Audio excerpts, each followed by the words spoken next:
Students, अस्सलाम वालेकुम। बेटा आज के हमारे इस लेक्चर का ताल्लुक 5B एक्सरसाइज और हमारा जो लेक्चर्स है वो 7th एडिशन डी सीरीज पर चल रहे हैं। और बेटा इस लेक्चर के अंदर लेक्चर नंबर 6 में हम question number 9 to onward 5B को कंप्लीट करेंगे। सो बेटा देखिए यहाँ पर 9 क्वेश्चन के आपके सामने 4 पार्ट्स लिखे हैं।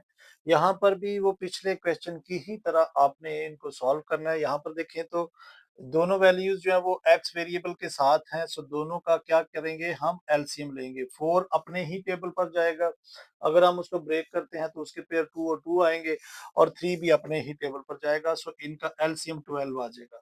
4 3 आर 12, 3 पे आ रहा है, सो ऊपर वाले 1 से इसको मल्टीप्लाई करके एक्स साथ लिख देंगे। आगे प्लस से प्लस लगा दिया, 3 4 12 तो 4x आ जाएगा। तो ऊपर हमारे पास जो आंसर आएगा वो 7x आ जाएगा और नीचे 12 एज इट इज। सो यही इसका आंसर आ जाएगा। नेक्स्ट पार्ट के अंदर भी देखें तो 5 भी प्राइम नंबर है, 3 भी प्राइम नंबर है, सो दोनों को मल्टीप्लाई कर लेंगे, सो 15x हो जाएगा। ये इसका एलसीएम आएगा, सो 5 3 आर 15। अब 3 पे आ रहा है इसका टेबल, सो 3 2 आर 6y ऊपर आ जाएगा, और ये देखें 3 5 आर 15, 5 पे आ रहा है, सो 5y एज इट इज आ जाएगा। ये बड़ी वैल्यू, ये छोटी है, सो 1/15 y आपका आंसर आ जाएगा।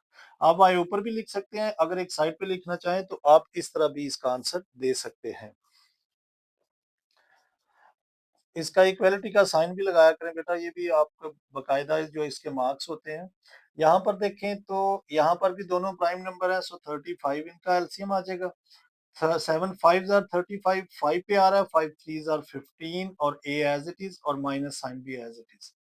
इधर देखें प्लस से प्लस लगाया, 5 7 आर 35, यानी 7 पे आ रहा है, 7 3 आर 21, इसको एज इट इज लिख देंगे। अब ये देखिए ये माइनस के साथ साइन के साथ है, ये प्लस है, तो बाकी हमारे पास जो आएगा नंबर वो इसको माइनस करने से वो 6/35 ए आ जाएगा। सो यही इसका आंसर होगा। नेक्स्ट पार्ट में देखिए तो 9/4 है और यहाँ पर 3 है, तो देखिए दोनों जो है वो 12 इसका एलसीएम आएगा। 4 3 आर 12, 4 3 पे आ रहा है, so 9 3 are 27, B as it is. बीच में माइनस है, माइनस लगाया, सो 3 4 आर 12, 4 पे आ रहा है, 4 4 आर 16 और बी एज इट इज। दोनों देखें बी सीरीज के साथ है, यानी बी वेरिएबल दोनों का सेम है, तो दोनों क्या हो जाएंगे, प्लस माइनस हो जाएंगे। तो जैसे से तो बेटा माइनस का साइन आएगा क्योंकि बड़ी वैल्यू 27 है। तो यहाँ पर हमारा क्वेश्चन जो है 9 कंप्लीट हो चुका है। सो नेक्स्ट पार्ट देखते हैं। पार्ट नंबर 10 में देखें तो बेटा दो पार्ट है, पार्ट 1 और पार्ट 2। पार्ट 1 में हमने इसको जस्ट सिंप्लीफाई कर देखें, जहां पर डबल साइन एग्जिस्ट कर रहे हैं उनको पहले सिंगल करें। 3p plus minus minus Q minus 7r as it is, minus minus ये प्लस होकर 8p आ जाएंगे, और यहाँ से q as it is 2r भी आ जाएगा। लाइक टर्म्स देखें, ये और ये दोनों लाइक टर्म्स हैं, तो हमारे पास टोटल 11p आ जाएंगे। और q देखें, ये दोनों q हैं तो माइनस के 2q हो जाएंगे, और ये दोनों सेम है तो -5 r आ जाएगा। यानी यहाँ पर देखें तो हमने क्या किया, जो लाइक टर्म्स थे उनको आपस में प्लस कर लिया। अब यहाँ पर यही तो इसका आंसर है, लेकिन पार्ट 2 के अंदर ये कहा गया है कि ये जो आप इस एक्सप्रेशन को सिंप्लीफाई करेंगे वहां पर ये वैल्यूज पुट करें और उसका आंसर निकालें। तो हम इस पूरी इक्वेशन को यहाँ लिखते हैं, 11p minus 2q minus 5r।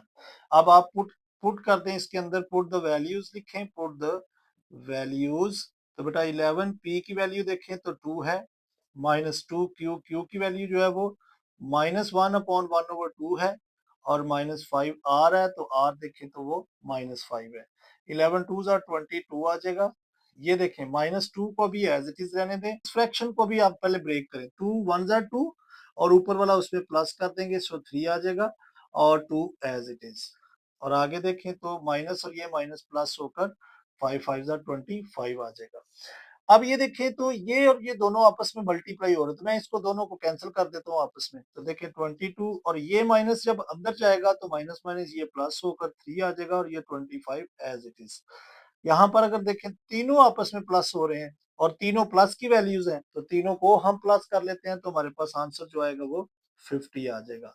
सो यहाँ पर हमारा पार्ट 10 जो है वो कंप्लीट हो जाएगा। सो नेक्स्ट पार्ट देखते हैं। तो इसी के साथ बेटा देखें पार्ट नंबर 11 लिखा है, साद इज 12 m years old.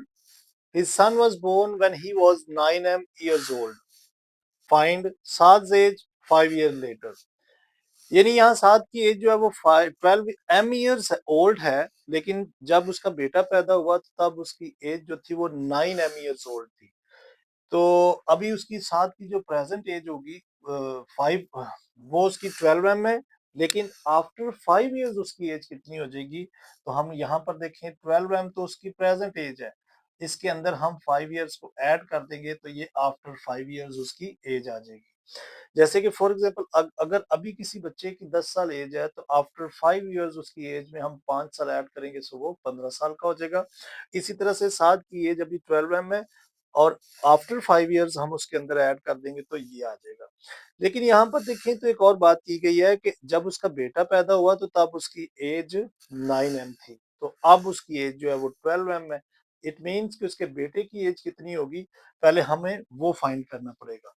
सो हम यहाँ लिखेंगे सात सन एज, सात सन एज वो कितनी है देखें 12 एम तो वो अभी था, लेकिन जब वो पैदा हुआ था तो तब उसकी एज 9 एम थी, तो वो हम इसमें से माइनस करेंगे सो उसके बेटे की एज जो है वो 3 एम है। अब हमें ये कहा गया है कि उनकी एजेस फाइंड करें, सम ऑफ देयर एजेस को फाइंड करें इन 5 इयर्स टाइम, यानी 5 साल बाद उनकी दोनों की एजेस का सम क्या होगा। तो बेटे की तो प्रेजेंट एज, अगर उसकी प्रेजेंट एज 12 एम है तो बेटे की अब प्रेजेंट एज जो है वो 3 एम है। तो आफ्टर 5 इयर्स जो होगा, आफ्टर 5 इयर्स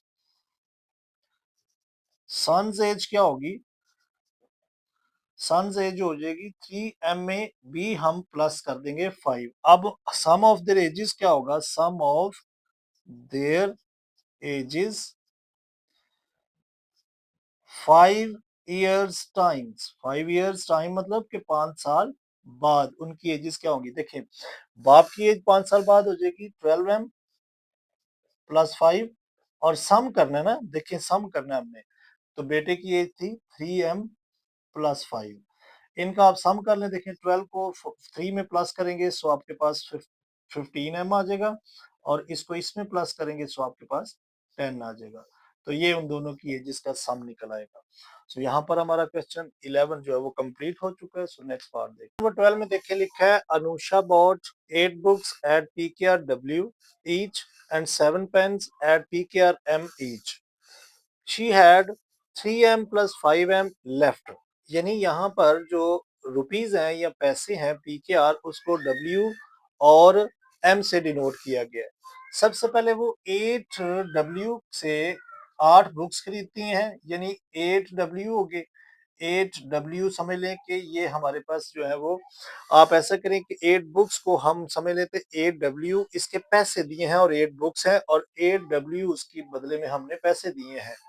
जबकि 7 पेन्स खरीदे हैं तो उसका रेट क्या है, एम आपको मिला, तो उसके साथ हम क्या लिखेंगे, 7 एम भी साथ उसने खरीदे, तो वो क्या किया, वो 7 पेन्स, 7 क्या है वो पेन है और उसके पैसे क्या है 7 एम। तो हम अगर उसको साथ अगर इस तरह लिखें फिर भी ये इसी तरह से ही आएगा, मतलब 7 एम।